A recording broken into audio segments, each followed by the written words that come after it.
May 1945. Fort Oglethorpe, Georgia. The war in Europe has ended through the chain-link fence of the women's internment camp.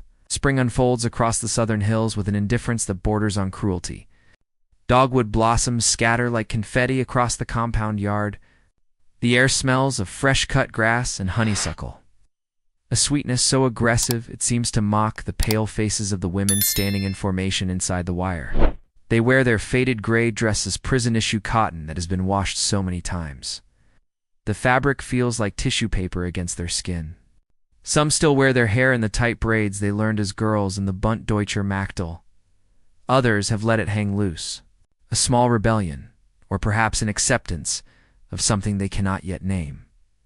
An American officer stands before them, clipboard in hand, his uniform crisp despite the humidity. He clears his throat. The sound echoes across the yard. "Ladies," he begins, speaking through an interpreter, "the war is over. Germany has surrendered. You are being given the opportunity to return home. Repatriation ships will begin departing from New York Harbor within the month." He expects relief, tears of joy, perhaps even gratitude. Instead, there's silence. One woman, Margarethe, 27 years old, a school teacher from Milwaukee before the war, looks down at her hands. They are no longer the soft hands of a classroom instructor. 3 years of camp labor have calloused them, darkened the skin beneath her nails, but they are not broken. She thinks of the letters she received from her cousin in Hamburg last autumn, before the mail stopped coming altogether. The letters spoke of rubble and hunger, of women trading family heirlooms for potatoes, of children with swollen bellies and vacant eyes.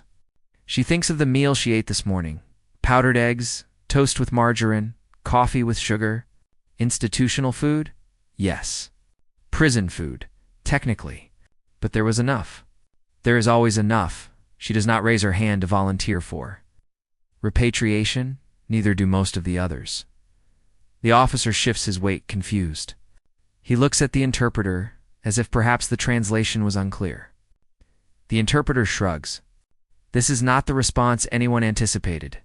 To understand this moment, this strange, quiet refusal, one must travel backward, not months but years, to a time when these women believed themselves to be patriots of the highest order, guardians of a glorious future that would stretch across continents and centuries.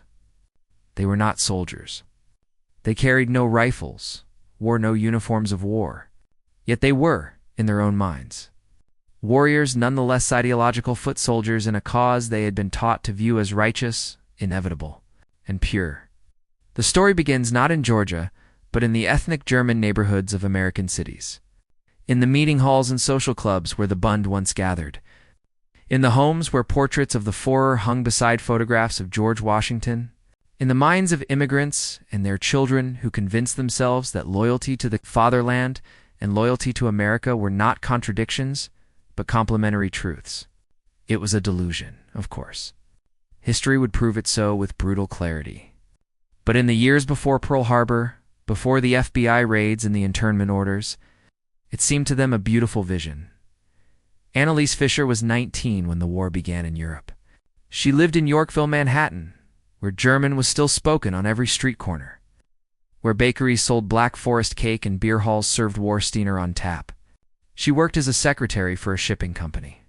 On weekends, she attended Bund meetings at Camp Siegfried on Long Island, where young men marched in formation beneath swastika banners and young women learned folk dances and discussed their duty to preserve German culture in a mongrel nation. They sang songs about the Rhine and the Black Forest, places most of them had never seen. They spoke of blood and soil with the fervor of converts, which in a sense they were converts to an identity that felt more solid, more meaningful, than the hyphenated existence they had inherited. Annalise believed. She believed with the kind of totality that only the young can muster, the kind that makes doubt seem like cowardice. When her brother was arrested in 1942 for refusing to register for the draft, he would not fight against Germany. He declared she visited him in the detention center and told him he was brave. When the FBI came to her apartment 6 months later and searched through her belongings, Confiscating her Bund membership card and a stack of letters she had written to relatives in Berlin, she did not cry.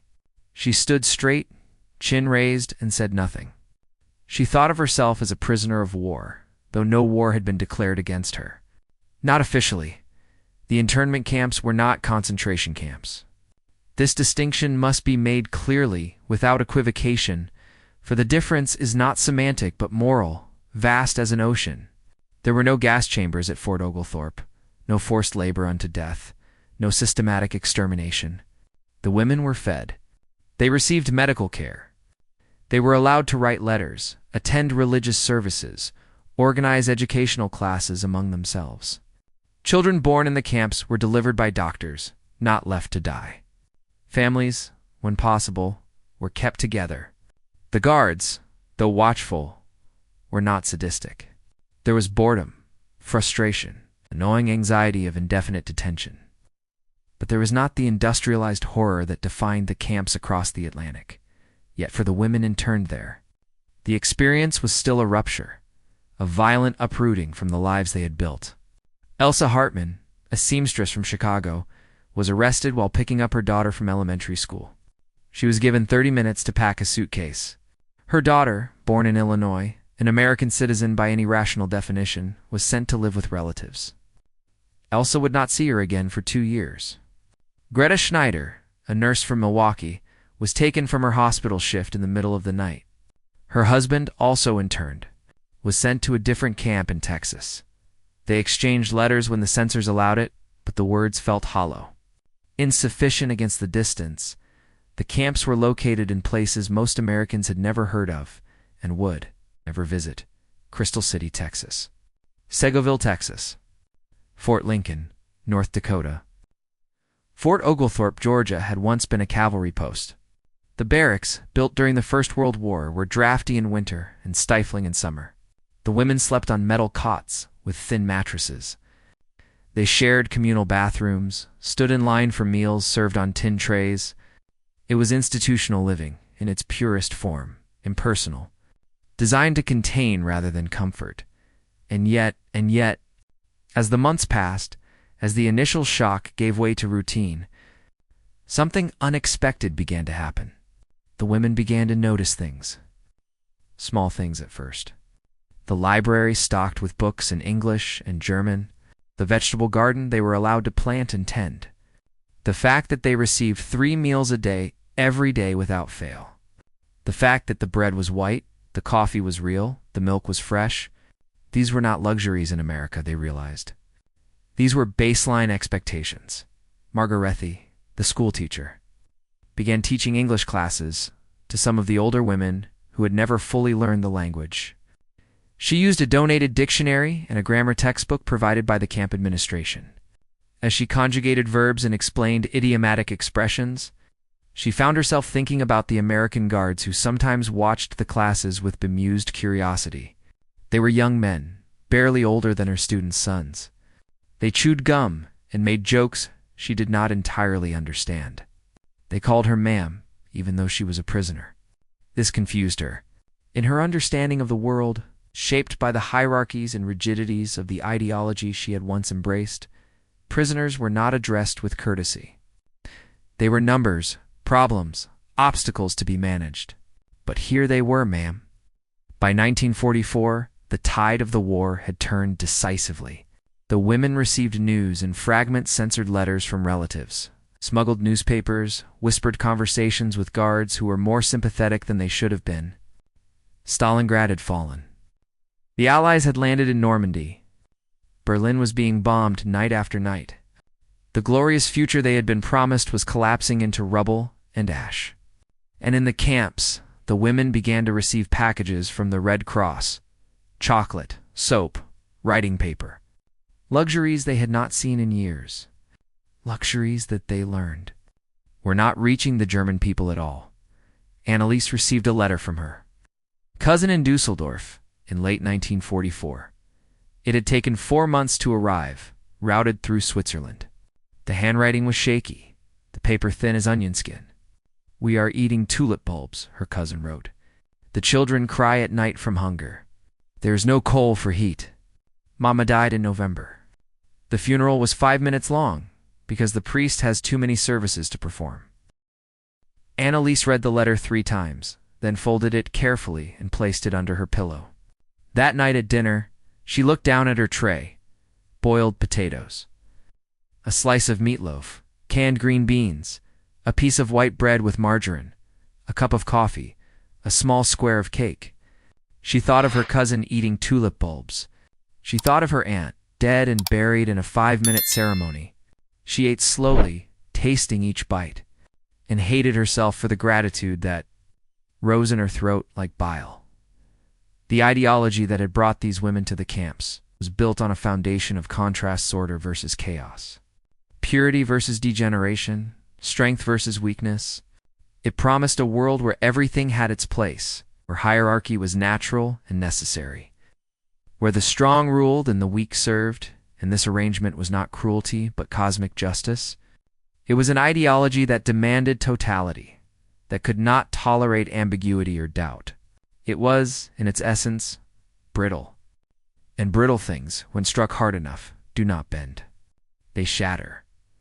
The shattering came slowly, and all at once it came in the realization that the abundance they saw around them, even in a prison camp, was not an anomaly, but a baseline. It came in the discovery that the guards, though they held power over them, did not abuse it with the casual sadism they had been taught to expect from authority.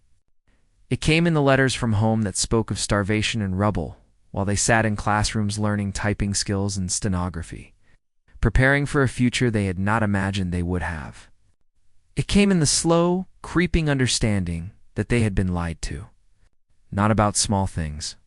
About everything. Greta, the nurse, volunteered to work in the camp infirmary.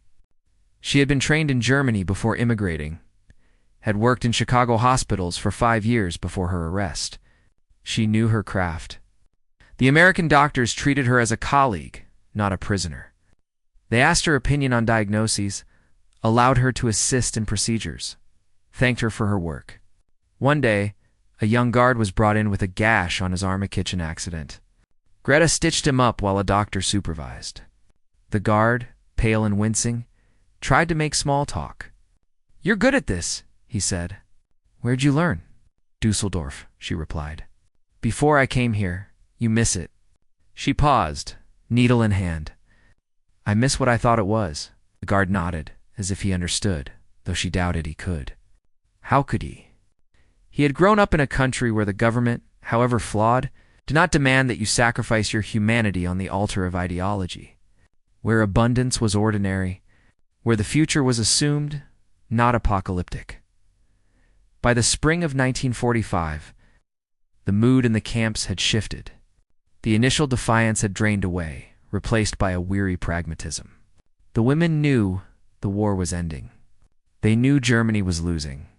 They knew, though they did not speak it aloud, that the cause they had believed in was not merely defeated, but revealed as monstrous. The reports coming from Europe were fragmentary but damning. Camps, real camps, death camps discovered by Allied soldiers, photos of skeletal prisoners, mass graves, gas chambers. The machinery of extermination laid bare for the world to see. Some of the women refused to believe it. "Propaganda," they whispered. "Exaggeration." But others, most others, felt the foundations of their belief system crack and crumble. If this was true, if even part of it was truth, then what had they been defending? What had they believed in? The questions were too large, too horrible, to confront directly. So they did not. They folded laundry, tended gardens, attended English classes, and tried not to think about the photographs they had seen in the newspapers the guards sometimes left lying around. The officer at Fort Oglethorpe was not prepared for resistance. The war was over. The prisoners were being offered freedom, repatriation, a chance to return to their homeland and rebuild. This was the natural order of things. Prisoners wanted to go home. That was axiomatic, but when he called for volunteers, only a handful of women stepped forward. The rest stood in silence, eyes downcast, hands clasped. "Ladies," he tried again. His voice edged with frustration. "I need to understand. You're being given the opportunity to return to Germany, to reunite with your families. Why would you refuse? An older woman, Frau Weber, a grandmother from St. Louis who had been arrested for hosting bunt meetings in her home, spoke up, her voice steady. Herr Officer, she said in heavily accented English, we have received letters. We know what is there: rubble, hunger, no homes, no work, no future. Here, even in prison, there is food. There is safety. Why would we leave safety for starvation? The officer opened his mouth, then closed it. He looked at his clipboard as if the answer might be written there. It was not. The truth was more complex than Frau Weber articulated, though she was not wrong. Yes, Germany was a wasteland. Yes, returning meant hardship of a kind these women could scarcely imagine. But there was something else, something harder to name. It was the realization that the America they had been taught to despise, the mongrel democracy, the capitalist chaos, the land of weak men and corrupted values, had treated them with a humanity that their own ideology had never afforded to its enemies. They had been fed when they were hungry. They had been given medical care when they were sick. They had been allowed to educate themselves, to practice their religion, to maintain their dignity. They had been treated, in short, like human beings. And this was unbearable. Not because it was cruel, but because it was kind. Because kindness from an enemy undermines certainty. Because when you expect brutality and receive decency instead, the cognitive dissonance can shatter. Everything you thought you knew. Annalise stood in that yard and thought about the chocolate Beauregard had given her 3 months ago. It was a Hershey bar, common as dirt in America, rare as gold in Germany. He had handed it to her through the fence, shrugged, said, "My wife sent too many in the care package. Figured you might want it." She had taken it, too shocked to respond. Later, alone in her barracks, she had unwrapped it slowly, broken off a single square, let it melt on her tongue. It tasted like surrender. The repatriation program was not mandatory, but it was heavily encouraged. The U.S. government wanted these prisoners gone. They were a logistical burden, political complication, a reminder of a war everyone wanted to forget. But America, for all its flaws, operated under the rule of law, even when inconvenient. The women could not be forced onto ships. They had to volunteer. Some did. The young ones, mostly, who still had parents alive in Germany, felt the pull of filial duty stronger than the fear of hunger. They packed their meager belongings, donated clothing, a few books, letters from home, and boarded buses that took them to East Coast ports. They sailed across the Atlantic on Liberty ships, crowded into holds that had once carried cargo, staring at the horizon and wondering what they would find. What they found was worse than they had imagined. The letters they later sent back to, those who stata letters that circulated through the remaining internee network like contraband, spoke of cities reduced to moonscapes, of women digging through ruins with bare hands, of black markets where a single cigarette could buy a loaf of bread, of children who had forgotten how to smile. One woman, Liesel, who had insisted on returning to Berlin to find her mother, wrote, "There is nothing here. The buildings are skeletons. The people are ghosts. We stand in line for 4 hours to receive a ration of cabbage and stale bread. I think of the camp and I weep." Back at Fort Oglethorpe, the women who had refused repatriation read these letters in silence. They felt guilt, survivor's guilt, though they did not have the language for it yet. They felt relief. They felt vindicated. They felt ashamed of feeling vindicated. Margarethi began writing letters to the War Department, inquiring about the possibility of remaining in the United States permanently. The responses were bureaucratic and non-committal, but they did not say no. That, she understood, was something. In America, silence was not always refusal. Sometimes it was negotiation. There was a tradition among the German prisoners of celebrating holidays even in internment. Christmas 1945 was the first after the war's end. Many of the women had already been repatriated by then, but a core group remained. Those who had refused to leave, who were navigating the complex legal process of seeking asylum or permanent residency. The camp administration, in a gesture that seemed both absurd and deeply humane, provided a small Christmas tree, strung with lights, and allowed the women to decorate it with paper ornaments they made in craft sessions. On Christmas Eve, they gathered in the mess hall. Someone had baked cookies using Red Cross supplies. There was coffee, real coffee, and canned milk to lighten it. A chaplain American Protestant said a blessing, then invited anyone who wished to speak. Elsa, the seamstress from Chicago, stood. She had been reunited with her daughter 3 months earlier. The girl, now 9, barely remembered her. She called her Aunt Mama and Elsa by her first name. It was a wound that would not heal quickly, if ever. But she had her daughter. She had a future. She looked at the women gathered around the tree, their faces lit by the soft glow of the lights, said, "I do not know what God wants from us. I do not know if we deserve forgiveness. But I know that we are alive. And I know that we have been shown mercy we did not earn. I think we must remember that." There was silence. Then a murmur of agreement. They sang Silent Night in German, the old words rising through the barracks, drifting out into the Georgia night where American guards stood at their posts and pretended not to listen. By 1946, the internment camps were being systematically closed. The war was over. The legal justifications for mass detention had evaporated. The women still in custody were processed case by case.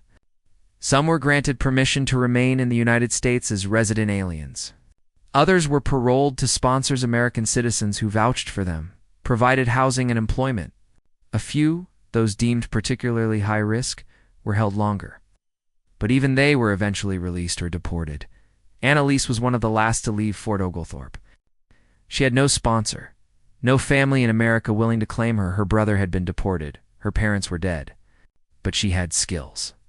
She could type, take shorthand, speak 3 languages. The War Department placed her in a clerical job at a veterans hospital in Virginia. She lived in a boarding house for single women, worked 8-hour days, ate meals in a cafeteria that served meatloaf and mashed potatoes and Jell-O salad. It was a gray existence, neither happy nor miserable. She was free in the technical sense. She could walk down the street without guards, could spend her paycheck on lipstick and movie tickets, could attend church on Sundays if she wished. But she felt like a ghost, haunting a life that did not quite belong to her. One evening, a year after her release, she was walking home from work when she passed a newsstand. The headline caught her eye: Marshall Plan approved. Billions to rebuild Europe. She stopped, bought the paper with a nickel, read the article standing on the sidewalk as people hurried past. America was going to rebuild Germany. Not out of affection, the article made clear, but out of pragmatism. A stable Europe meant a stable world. Hunger bred communism. Ruins bred resentment. So America, flush with the wealth of the only major power whose infrastructure had not been destroyed, would pour money into the very nations it had just defeated. Annalise folded the paper carefully, tucked it under her arm, and continued walking. She thought about the ideology she had once embraced, its promises of strength and purity and dominance. She thought about the reality of that ideology's fruition, the rubble, the hunger, the millions dead. She thought about the country that had imprisoned her, fed her, educated her, and was now rebuilding her homeland. She did not know how to reconcile these things, so she did not try. She simply walked home, ate her dinner, and went to bed. Tomorrow, she would wake up, go to work, type letters and file reports, live her small, quiet, improbable life, the symbol that haunts this story, that threads through the testimony and letters and memories, is the Hershey bar. It appears again and again given by guards, included in Red Cross packages, traded for favors, saved for special occasions. It is almost absurdly mundane, this mass-produced chocolate bar, wrapped in brown paper and stamped with a name that meant nothing to most Europeans before the war. But it came to represent something far larger than itself. The Hershey bar was proof of abundance. Not the hoarded, rationed, fought-over abundance of scarcity, but the casual, taken for granted abundance of a nation that produced so much it could afford to give chocolate to prisoners, to soldiers, to anyone who asked. It was, in its own way, a weapon more powerful than tanks or bombs. It said, "We have so much that we can be generous even to our enemies." It said, "Your ideology promised you strength through cruelty. But we are stronger through plenty." The women who stayed understood this, though they rarely articulated it so cleanly. They understood that the Hershey bar, the white bread, the real coffee, the fresh milk, all of it, was evidence that the world they had been taught to believe in was a lie. Not because it had lost the war, though it had, but because it had fundamentally misunderstood the nature of power. Power, they learned, was not merely the ability to dominate. It was the ability to produce, to build, to create enough that you could afford to be merciful. Totalitarianism promised order and strength, but delivered scarcity and brutality. Democracy promised chaos and weakness, but delivered abundance and decency. The contrast was stark, undeniable, and it could not be unseen once recognized. Greta, the nurse, eventually became a U.S. citizen. It took years of applications, interviews, background checks, the slow, grinding machinery of bureaucracy. But in 1952, she stood in a courthouse in Milwaukee, raised her right hand, and swore allegiance to the Constitution of the United States. She cried not from joy, but from something more complicated. Relief, perhaps, or grief for the version of herself who had believed in something that turned to ash. She opened a small medical practice, specializing in geriatric care. Her patients were mostly German immigrants, old men and women who spoke little English and trusted her because she understood their world. She never spoke about the camps, neither the one where she was interned nor the ones discovered by the Allies. She simply did her work, cared for the sick, and lived quietly one of her patients. An old man named Herr Schultz recognized her name one day. "Fisher," he said, "didn't you used to go to the bunt meetings?" On the north side. Greta paused, stethoscope in hand. "A long time ago," she said. "Those were good times," he said, smiling in that way old men do, remembering a youth that existed more in imagination than reality. "We had pride then. We had purpose." Greta looked at him for a long moment. "We had pride," she agreed. "We didn't have wisdom." She finished the examination in silence. He never brought it up again by the 1960s. The internment of German-American civilians during World War II had been largely forgotten by the American public, overshadowed by the more widely known internment of Japanese Americans, by the civil rights movement, by the cultural upheavals of the era. The women who had refused repatriation had assimilated, become invisible, blended into the vast fabric of American life. They worked as secretaries, nurses, teachers, shopkeepers. They married, had children, celebrated Thanksgiving and the 4th of July. They learned to say aluminum instead of aluminium, to eat hamburgers and apple pie, to watch baseball even if they never quite understood the rules. But they remembered, in the quiet moments late at night, or when a particular song played on the radio, or when they bit into a piece of chocolate. They remembered standing in that yard in Georgia, being told they could go home, and choosing not to. They remembered the weight of that choice, the guilt and relief and terror all braided together. They remembered the Hershey bars and the white bread, and the officers who called them ma'am. Remembered the letters from Germany, the descriptions of hunger and rubble. They remembered the ideology that had promised them glory and delivered only ash. And they remembered, too, the strange, uncomfortable truth that the country they had once viewed as an enemy had saved them from the consequences of their own beliefs. There is a photograph, taken at Fort Oglethorpe in the spring of 1946, just before the camp closed for good. It shows a group of women standing in front of one of the barracks, squinting into the sun.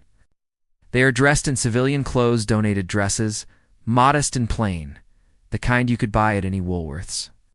Their hair is styled in the fashion of the day, curled and pinned. They are smiling, though the smiles are tentative, uncertain. Behind them, you can see the fence, the guard towers, the barracks stretching into the distance. But in the foreground, the women look almost ordinary. You could mistake them for factory workers on a break, or housewives at a church social, or any other group of American women in 1946. There is nothing in the photograph that marks them as former prisoners, as ideological refugees, as women who chose exile over home, but they were all of those things. The photograph offers no answers, no neat resolution. It simply shows them as they were in that moment, caught between worlds, trying to build lives from the wreckage of belief. The epilogue to this story is not tidy. History rarely is. Some of the women who stayed thrived. They built successful lives, raised families, contributed to their communities, and died old and surrounded by grandchildren who knew nothing of the camps. Others struggled, haunted by trauma and guilt and the psychic cost of ideological betrayal. Some drank too much. Some withdrew into silence. Some never fully escaped the shadow of what they had believed and what that belief had wrought, but all of them, in their own way, bore witness to a strange paradox at the heart of the 20th century. They had been prisoners of a democracy, and in that imprisonment, they had been treated with a humanity that their own ideology denied to others. They had been fed when they were hungry, healed when they were sick, educated when they were ignorant, and ultimately given a choice when the war ended: stay or go. And most of them chose to stay, not because America was perfect. It was not. Not because they were no longer conflicted or guilty or scarred. They were all of those things. But because they had learned, in the most visceral way possible, that the promises of totalitarianism were hollow, and that the messy, imperfect, frustrating experiment of democracy offered something the other could not. Hope, not the grand, apocalyptic hope of ideological salvation, not the promise of purity or dominance or glory, but the simple human hope of enough. Enough food, enough safety, enough mercy to begin again. They stayed because they bit into a Hershey bar and tasted abundance. They stayed because a guard called them ma'am, and they realized that respect was not a zero-sum game. They stayed because they received letters from home that described a wasteland and looked around at their prison and saw, despite everything, a future in the end. The women who begged to stay in America were not betraying their homeland. They were choosing survival over ideology, pragmatism over pride, life over death. They were making the hardest choice of all to admit they had been wrong, to accept mercy from those they had been taught to hate, and to build something new from the ruins of belief. It was not heroic. It was not redemptive in any grand sense. But it was, in its own quiet way, profoundly human, and perhaps that is the larger truth this story offers. That ideology, however seductive, is ultimately brittle. That abundance is a form of power more lasting than domination. That mercy, even imperfectly applied, can shatter certainties that violence only reinforces. The women who stayed did not become Americans because they loved the country. They became Americans because they learned that survival sometimes means choosing the imperfect present over the glorious past. Because they discovered that freedom, real freedom, is not the absence of constraint, but the presence of choice even when that choice is painful. They stayed because they were offered a Hershey bar by an enemy who was no longer an enemy. And in that simple gesture, they saw reflected back at them the lie they had been living and the possibility of something else. Something smaller, less grand, less pure but real. They stayed because going home meant returning to rubble. And staying meant learning to live with the rubble inside themselves. And they chose the latter. They stayed because, in the end, the ideology that promised them everything had given them nothing. And the democracy that promised them nothing had given them a chance. And in the quiet arithmetic of survival, a chance is enough.